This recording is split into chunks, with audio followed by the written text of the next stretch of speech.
Olá pessoal, tudo bem com vocês? Aqui é o professor Rodrigo. Estamos na nossa segunda aula da disciplina de créditos de carbono. Na aula anterior, conversamos sobre vários tópicos que são bem relevantes para o desenvolvimento da nossa disciplina. Dentre eles, a Revolução Industrial, que pode ser considerado como um marco na história da humanidade. Após a Revolução Industrial, surgiu muita mudança no sentido econômico, social, tecnológico. Os processos anteriormente eles eram manufaturados, feitos de uma forma artesanal. Aí ocorreu o desenvolvimento mecânico das máquinas. As máquinas sofisticadas elas trouxeram uma produção muito maior. Surgiu a classe dos operários, que começou a ser explorada com longas jornadas de trabalho, existia trabalho infantil. Após isso, começou a se preocupar com os direitos trabalhistas, começou a se cuidar da saúde e segurança do trabalho. A Revolução Industrial ela trouxe muito progresso. Houve também uma urbanização muito grande, um crescimento demográfico acelerado e desproporcional. Algumas regiões muito povoadas, perto das indústrias e das grandes corporações, e outras regiões menos povoadas. Então, existe um misto. Muitos benefícios surgiram após a Revolução, mas também muitos malefícios. Dentre eles, a questão ambiental. Por quê? Começou-se a queimar uma grande quantidade dos combustíveis fósseis e esses liberam o CO2, que é o dióxido de carbono ou o gás carbônico, também chamado, na atmosfera.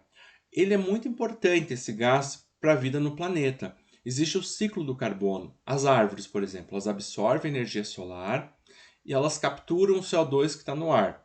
Esse processo é conhecido como fotossíntese. Então, elas produzem glicose e o oxigênio.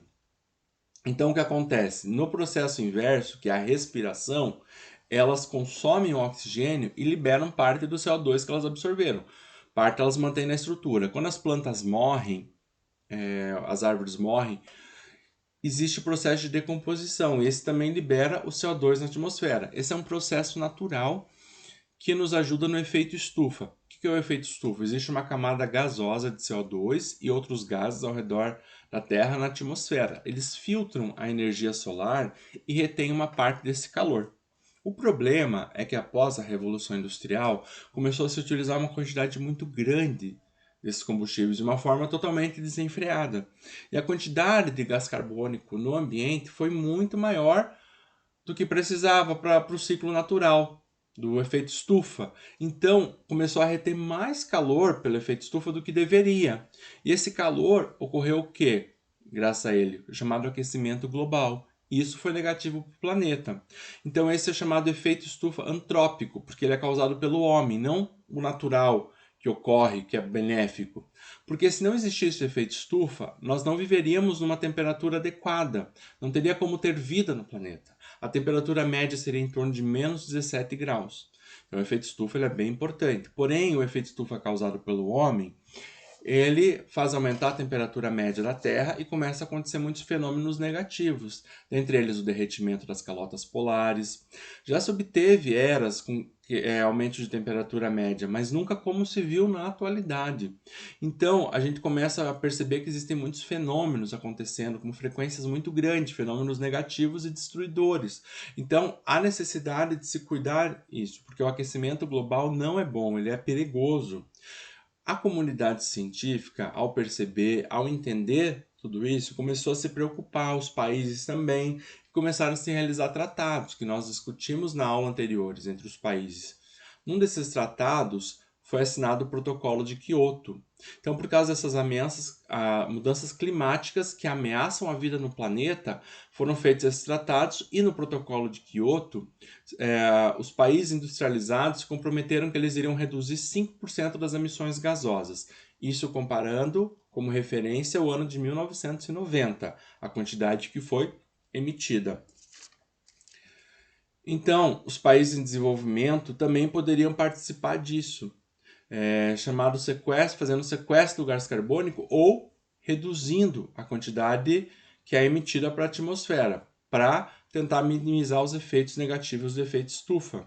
Então, para os países em desenvolvimento, eles não foram obrigados a entrar no compromisso do Protocolo de Quioto, porém eles poderiam participar do mecanismo de flexibilização chamado Mecanismo de Desenvolvimento Livre, MDL. Então eles poderiam poluir menos e vender para os países que não atingiram a meta o direito de poluir. Então foi algo bem polêmico, por um lado, mas porém que poderia beneficiar os países em desenvolvimento. Então, vamos falar um pouquinho sobre a Conferência das Partes e o Protocolo de Quioto, que nós já conversamos na aula anterior, porém hoje vamos expandir alguns conceitos, porque ela é extremamente importante para a história da humanidade. Então, existe a Conferência das Partes. O que é essa Conferência das Partes? É um órgão supremo da Convenção do Quadro Nacional das Nações Unidas sobre Mudança Climática. A sigla é UNFCCC. Então, o que acontece? São reuniões que ocorrem de uma forma anual entre os países membros das Nações Unidas e ocorre-se discussão sobre mudanças climáticas. Então, tem um objetivo essa Conferência das Partes, é manter regularmente sobre exame e tomar as decisões que são consideradas necessárias para promover a efetiva implementação da Convenção. Aquilo que for definido lá tem que ser implementado, e de qualquer instrumento jurídico em cima disso que a COP, que é a Conferência das Partes, possa adotar. Então, a Conferência das Partes, que é relevante para essa disciplina, todas são relevantes, mas essa em principal porque foi na terceira Conferência das Partes, realizada no Japão, que foi assinado o Protocolo de Quioto. Então, o Protocolo de Quioto ele foi assinado no ano de 1997, porém ele não foi implementado na sequência. O protocolo em Quioto só entrou em vigência a partir de 16 de fevereiro do ano de 2005. Nesse, 39 países se comprometeram a reduzir as emissões de CO2. Então foi estipulado meta e prazo no protocolo. Então existem várias conferências das partes. Aqui nós temos uma linha do tempo com as conferências das partes existentes. Podemos ver ali que em 1997 foi em Kyoto, no Japão. Não há aqui nessa figura de 2019, ela foi realizada na Espanha, em Madrid. E a de 2020, desse ano, ela seria realizada na Escócia. Porém, por causa do coronavírus, da pandemia, ela foi adiada para o ano que vem, para 2021. Então, diversas ações importantes foram tomadas no protocolo de Quioto. Então, uma delas é relacionada à reforma dos setores de energia e de transporte, também a promoção do uso de fontes energéticas renováveis. Se pensa muito, se deseja obter sustentabilidade, que também definimos o conceito na aula anterior. Também a eliminação de mecanismos financeiros e também de mercados que sejam inapropriados para a convenção, para os fins da convenção. Também o gás metano, que é um grande inimigo porque ele ajuda no aquecimento global, foi proposta a limitação dessas emissões do gás metano e também a gerenciamento dos resíduos dos sistemas energéticos existentes. Como eu falei para vocês, o ciclo do carbono, as árvores elas absorvem o CO2, então elas são muito importantes para o planeta.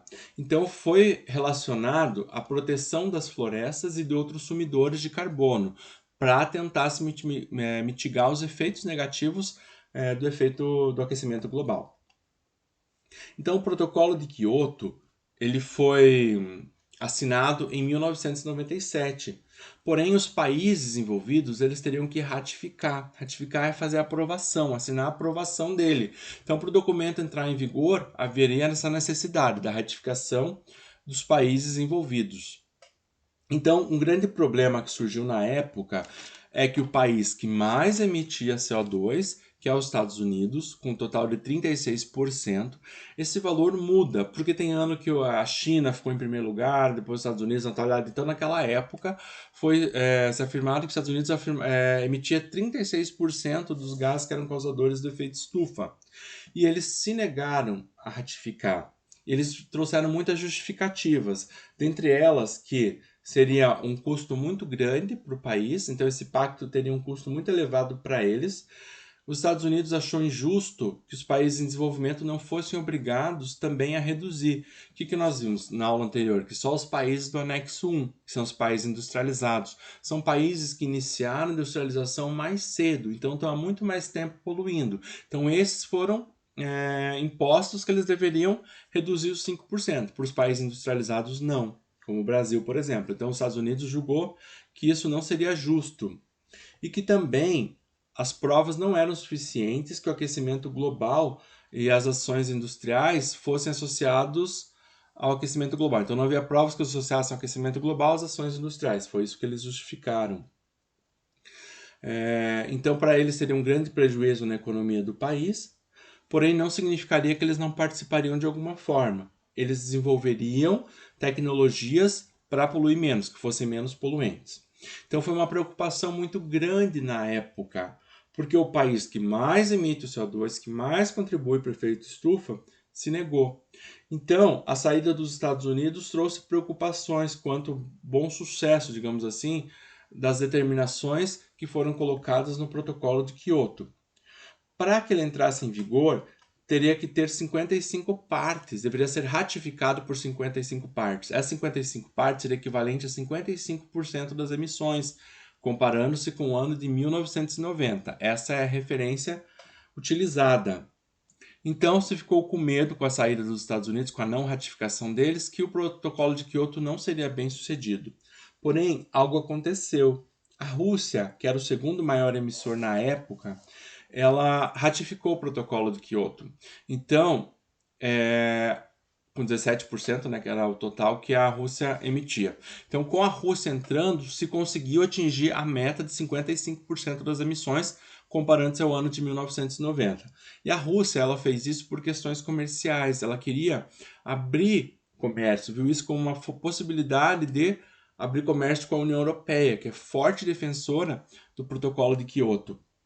Então, por essas questões econômicas, a Rússia aceitou entrar. Então, assim que a Rússia entrou, então, após 90 dias da ratificação da Rússia, o protocolo de Quioto entrou em vigor. Então, isso ocorreu em 16 de fevereiro de 2005.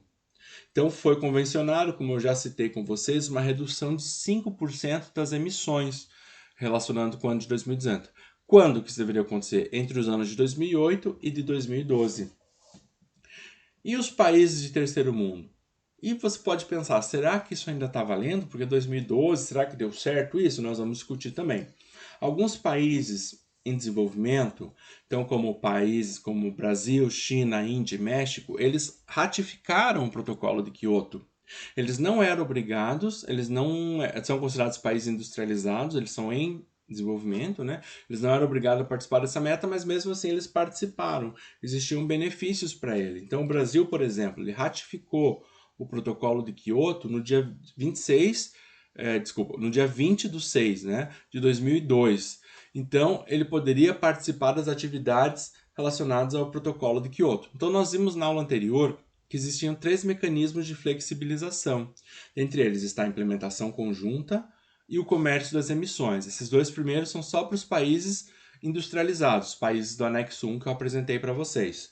Os países em desenvolvimento que voluntariamente aceitaram participar do protocolo de Quioto, eles poderiam participar do chamado Mecanismo de Desenvolvimento Limpo. Então você pode ainda estar se perguntando, mas professor, isso foi lá entre 2008 e 2012, por que é importante a gente estudar isso ainda? Porque existiu uma extensão do protocolo de Quioto. Isso ocorreu na COP18. Então houve a extensão do protocolo de Quioto, que ele foi prolongado de 2013 até 2020. Então ele ainda está em vigência nesse ano. Isso aconteceu na COP18 em Doha, no Catar. Então houve um problema também, que na extensão desse protocolo de Quioto, alguns países se negaram a ratificar.